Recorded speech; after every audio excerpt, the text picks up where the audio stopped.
অনেক সময় আমরা নিজেরাই কি করি, আরেকজনের প্রতি হিংসা করি, টেরও পাই না যে হিংসা করছি। হিংসা একটা কবিরা গুনাহ। হিংসা একটা কি কবিরা গুনাহ।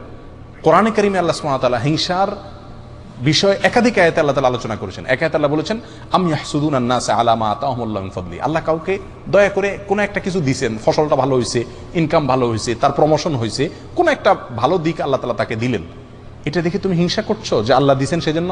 তার মানে তুমি তো আল্লাহর এই ফয়সালাকে তুমি মানতে পারছো না। রেজাবিল কাজা ইমানের গুরুত্বপূর্ণ পয়েন্ট। তার মানে তোমার ইমান আছে কিনা এটা নিয়ে সন্দেহ। আল্লাহ তাকে দিয়েছেন, এটা আল্লাহর ফয়সালা, অতএব এটা তুমি সন্তুষ্ট থাকতে হবে। তুমি হিংসা করলে তার কোনো ক্ষতি করতে পারবে না। প্রিয় ভাইয়েরা, আপনার অন্তরে হিংসা আছে কিনা কারোর প্রতি কিভাবে বুঝবেন? কারোর কোনো ভালো সংবাদ শুনে, কারোর কোনো ভালো হাল দেখে, কারোর কোনো সুখের অবস্থা দেখে আপনার ভিতরে জ্বলে কিনা দেখবেন। যদি ভিতরে দেখেন যে জ্বলে চিনচিন করে, একজনের খবর শুনছেন যে সে আপনার প্রমোশন হয়ে গেছে, একজনের খবর শুনলেন যে সে মাশাআল্লাহ এত টাকা পেয়ে গেছে, লটারিতে আপনি পাইলেন না সে পাইল, হয় না এরকম? একজনের খবর শুনলেন যে তার ছেলে মাশাআল্লাহ এসএসসিতে গোল্ডেন 5 পেয়ে গেছে, আপনার ছেলে ফেল করছে, তারটা শুনছেন, শোনার পর আপনার অন্তরে চিন করে জ্বললো, হয় না এরকম? একজন হয়তো ভালো কোনো কিছু হয়েছে, আপনার মনে দেখা যাচ্ছে যে ভিতরে জ্বালা পোড়া শুরু হয়ে গেছে, অস্থির শুরু হয়েছে, মেজাজ গরম হয়ে গেছে। কারোর ভালো শুনে, ভালো দেখে যদি আপনার মেজাজ গরম হয়ে যায়, ভিতরে জ্বালা পোড়া হয়, এটার মানে হলো আপনার ভিতরে কি আছে? হিংসার রোগটা আছে। এটা টেস্ট, হিংসার টেস্টের উপায় হলো এটা। প্রিয় ভাইরা, হিংসা থেকে আমরা খুব কম মানুষই কি আছি? মুক্ত আছি। এটা হারাম, আমরা জানিও না যে হিংসা হারাম।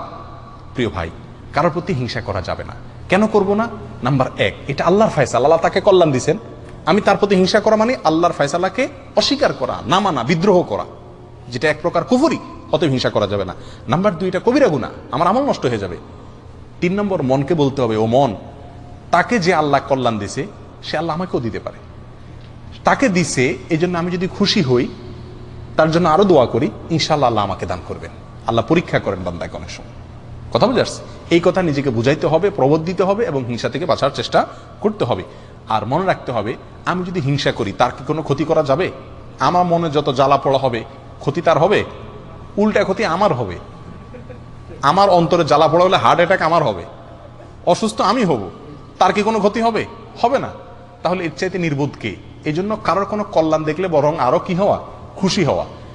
যদি মনে আপনি যতই চেষ্টা করেন খুশি আনতে না পারেন, আপনার মনে ঠিকই জ্বলে, একটা কাজ করবেন, তার জন্য দোয়া করবেন, আল্লাহ তার ছেলে গোল্ডেন জিপিএ পাইছে, আল্লাহ সামনে তার ছেলে ডাক্তার, ইঞ্জিনিয়ার, পাইলট, আরো কিছু বানাই দিও আল্লাহ।